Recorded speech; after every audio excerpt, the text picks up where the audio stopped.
oportunidade, tá? É muito bom a gente poder promover a saúde da mulher, né? Falar e enfatizar. O Outubro Rosa, ele vem sendo divulgado desde a década de 90 no mundo inteiro, porque a gente sabe que o câncer que mais acomete a mulher é o câncer de mama e, infelizmente, é o que mais mata.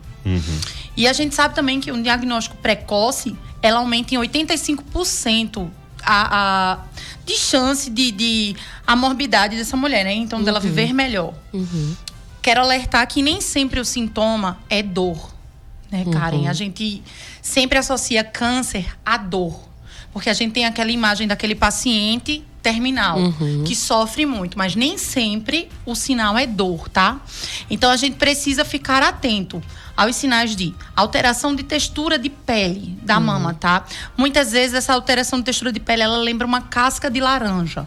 Fica bem enrugado, pode mudar a coloração, ficar mais avermelhado, tá? A textura o mamilo, ele às vezes fica invertido. Pode sair secreção, tá? Que a gente chama de descarga papilar. Geralmente ela é unilateral, ela não vai ser bilateral. Às Vai vezes sair só em um seio. E é cristalina, tá? Tipo água de rocha. Porque muitas vezes a mulher tem o hábito de mexer e apertar a mama, né? Apertar o mamilo. Aí sai secreção, às vezes é secreção láctea, né? Leite. Mas não é. Então, geralmente, ou é sanguinolenta, ou é cristalina, é unilateral. Ela pode apresentar como um nódulo. Ele é bem endurecido, ele é fixo. Não é aquele nódulo que você mexe. E indolor, né? A gente tem que pensar nisso também. Muitas vezes a coceira, o prurido no local também é um sinal de alerta. Quando você tá palpando, às vezes, algum linfonodo, tá? Que a gente chama de gânglios. Que é uma bolinha. Ou muito popular, né? Chamado de íngua. Sim, na axila, no pescoço, região cervical, ele também pode apresentar. Isso também pode estar relacionado. Sim. Porque o nódulo, ele não mexe com toda a nossa cadeia linfática. Então, assim, esses linfonodos, que são os gânglios, eles também têm a reação, né? Então, eles aumentam o tamanho. Aí aumenta. Aí o surgimento deles também, a gente tem que ficar de alerta e fazer o exame. E aí, tão importante quanto os sintomas é também a questão da mulher se autoconhecer, né, doutora? Então, é importante a mulher estar sempre se tocando, fazendo o exame mesmo em casa.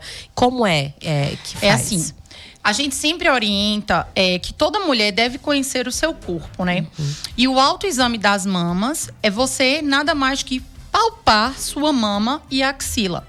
Eu sempre oriento que esse exame deve ser realizado após a menstruação. Porque a nossa mama, perto do período menstrual, ela aumenta de tamanho, tá? Ela fica mais inchada. Você pode ter algum linfonodo reacional e achar que é outra coisa. Então, eu sempre oriento. Menstruou, espera um pouquinho, alguns dias, uma semana, 5 dias, e faz o exame da mama. Palpa as mamas, sentido horário, e vê como tá a textura.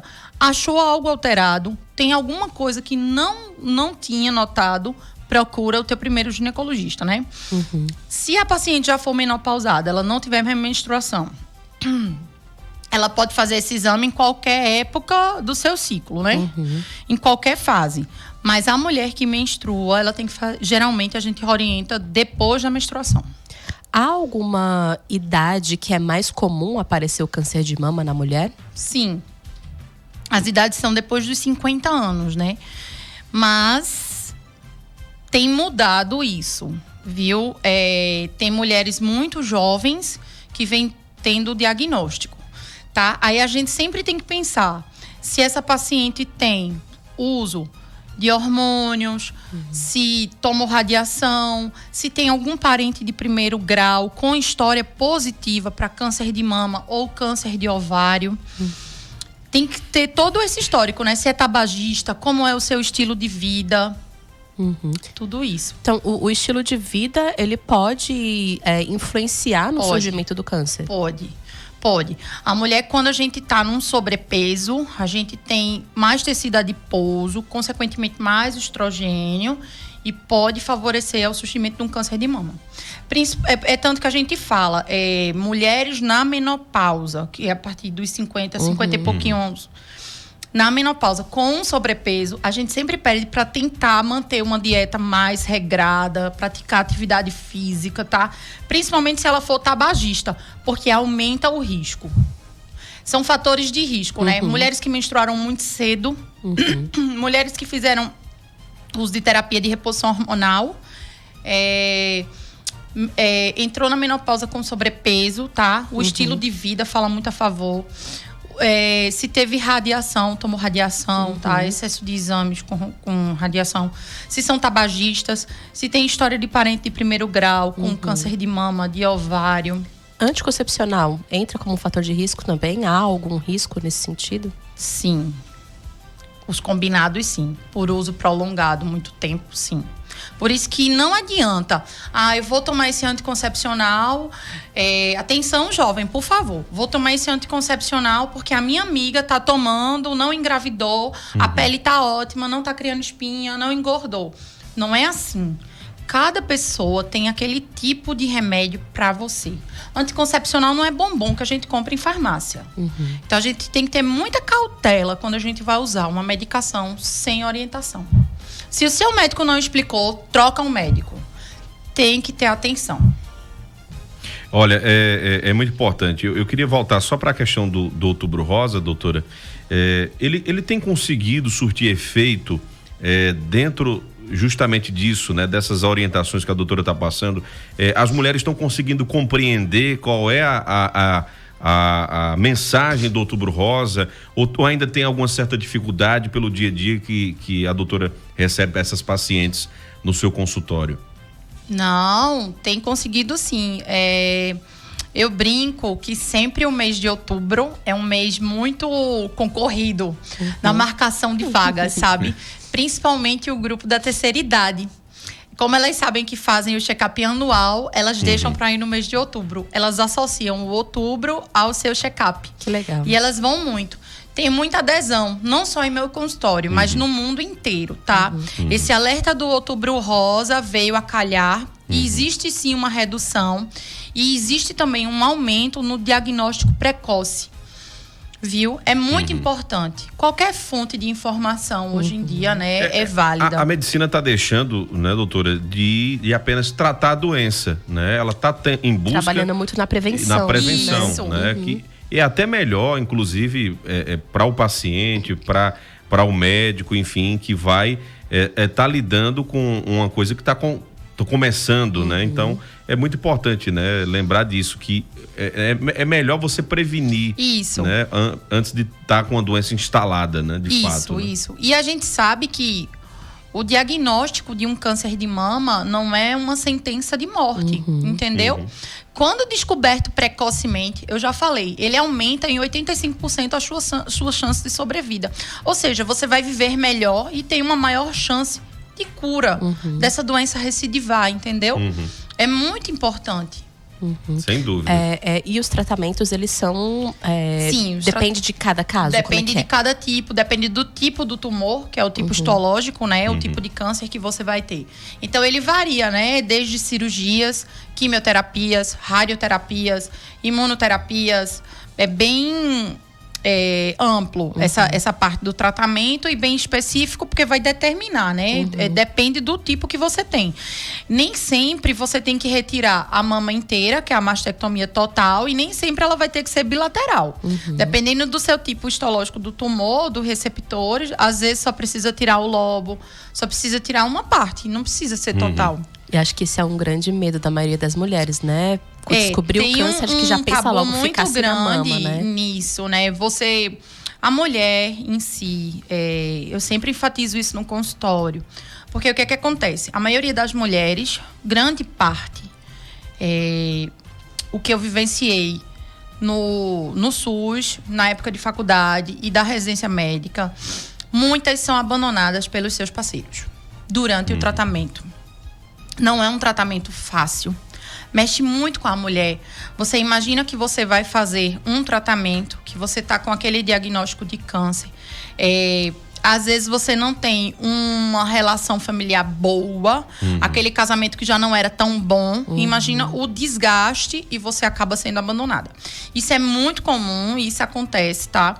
A gente precisa enfatizar a importância da rede de apoio, do apoio familiar, o quanto a cabeça ajuda nesse tratamento e recuperação dessa mulher. Não é porque ela está com diagnóstico de câncer que ela não vai ter uma vida sexual ativa, que ela não vai poder futuramente ter filhos, que ela vai deixar de ser bonita porque tá com a cabeça raspada ou porque tá sem a sobrancelha, tá? Existe muita coisa hoje que pode se prevenir a queda de cabelo. Existem umas toucas com... Eu não vou saber te explicar, mas é uma touca, tipo uma touca gelada, que você meio que coloca antes da quimioterapia e evita que essa mulher perca tanto cabelo. Que legal. É super válido, tá? E é legal isso. Então, assim, a gente vê psicologicamente aquela mulher que tem um apoio da família e aquela mulher que não tem, que foi abandonada na fila do tratamento. A diferença que dá no tratamento, né? Exatamente.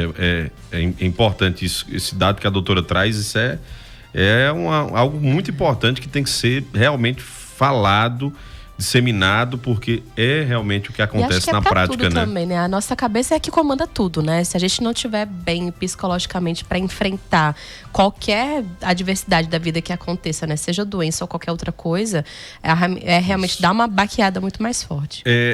Quem quiser tirar alguma dúvida em relação ao tema que a gente está tratando, pode falar aqui, pode mandar mensagem pelo nosso WhatsApp, tá bom? Pode mandar texto também, fica à vontade. Tem um ouvinte aqui que está fazendo uma pergunta, tá? Querendo tirar uma dúvida, doutora. Ela está dizendo o seguinte, que fez uma esterectomia há 3 meses, está com muitas espinhas e estresse.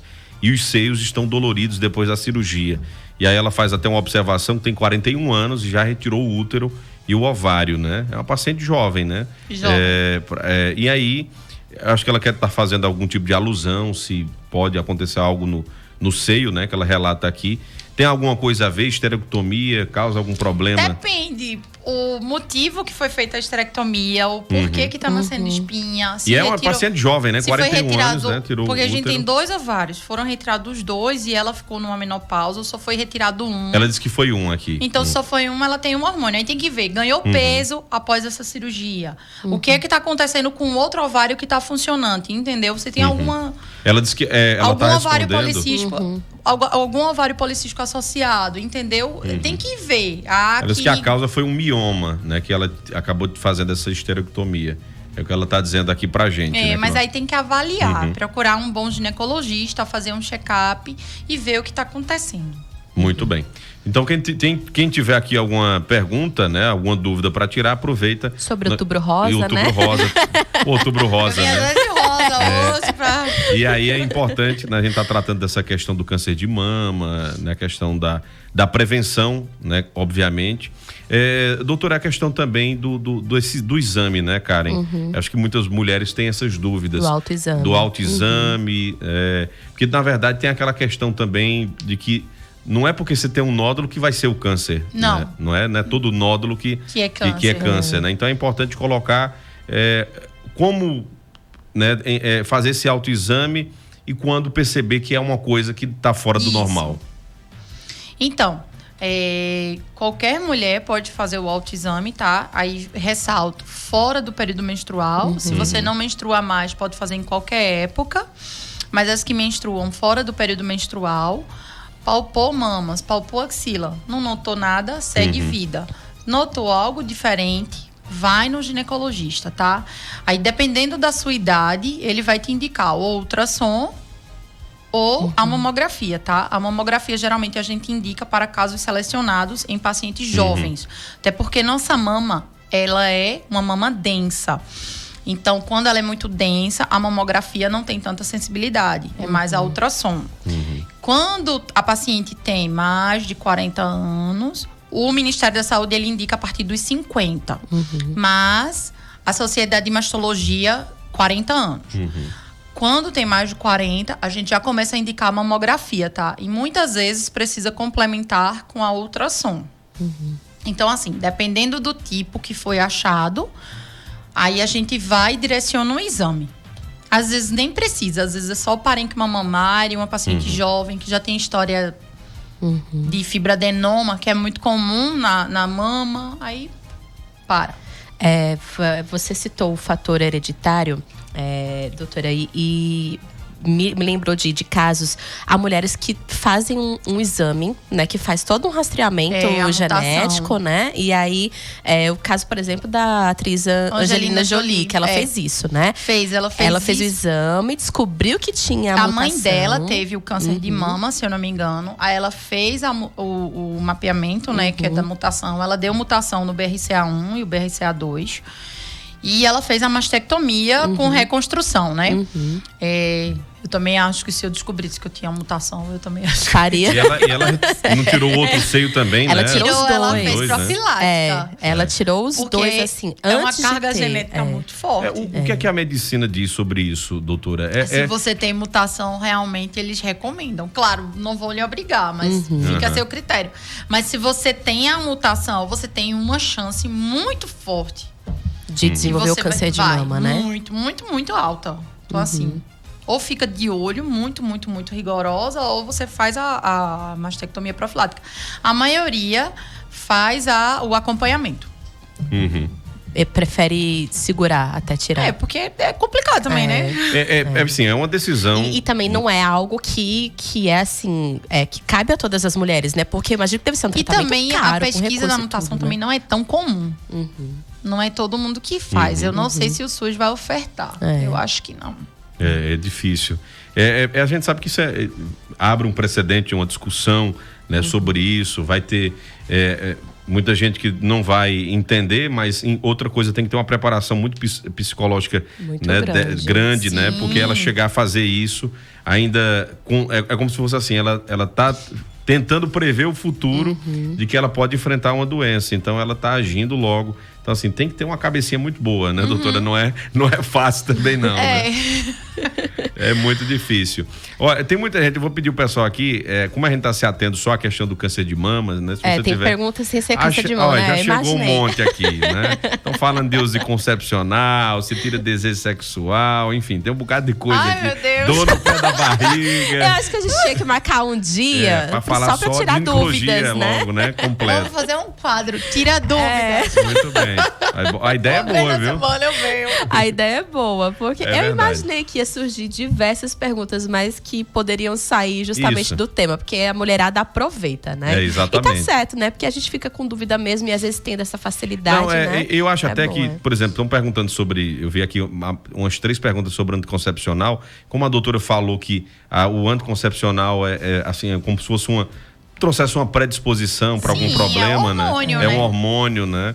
E aí você toma, aquela coisa, E o você tá tomando anticoncepcional hormônio. é muito comum, né? Acho que Você come em Exatamente. qualquer A gente canto, toma. sem receita, sem nada. É. A amiga que indicou.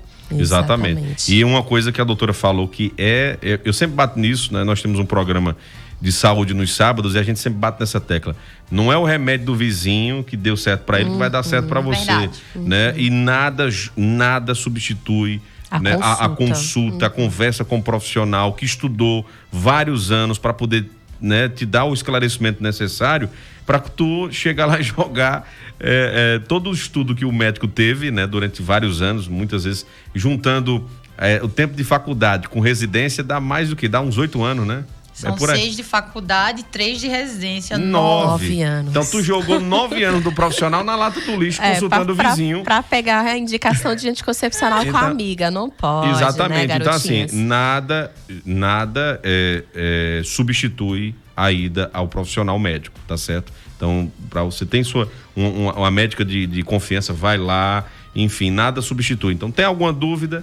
Eu sei que, inclusive, as mulheres são a médica acaba sendo a confidente. Eu acho que a doutora é confidente de várias mulheres, né, no consultório dela. A gente acaba conversando. Exatamente, conversa de várias outras coisas. Então, assim, vai, conversa, diz o que o é que melhor, tá né? acontecendo. Isso melhor é como ela trata os amigos. Juninho ouviu pouco, ou os maridos. Juninho ouviu umas verdades.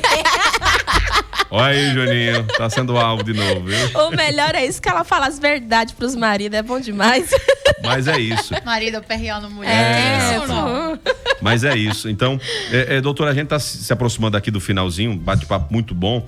Mas qual é a mensagem que fica, né, para esse Outubro Rosa, para aquela mulher que não tá nem aí, não tá ligando para fazer o autoexame, já chegou a faixa etária, também não procurou a sua ginecologista para poder fazer ou a ultrassom ou a mamografia, se tem indicação para isso, enfim, qual é a mensagem que fica para essas mulheres que ainda não se atentaram, não instalaram o dedo aí para não atentar para isso? A melhor forma é sempre a prevenção, tá?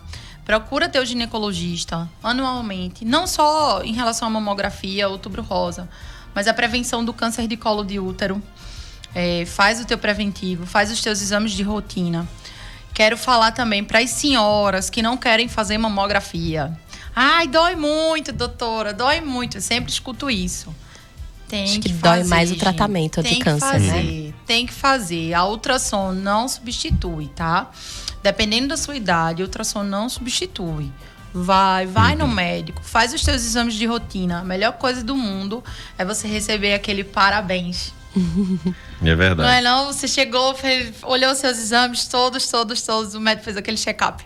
Parabéns. Tá liberado, só ano que vem. Rapaz, não é só a mulher não, viu? Acho que todo mundo, todo paciente adora quando... O ruim é o homem fazer esse check-up geral, né? difícil. Só vai quando tá morrendo. Assim, parem de postergar, parem de ter vergonha, tá? O médico tá ali pra te examinar.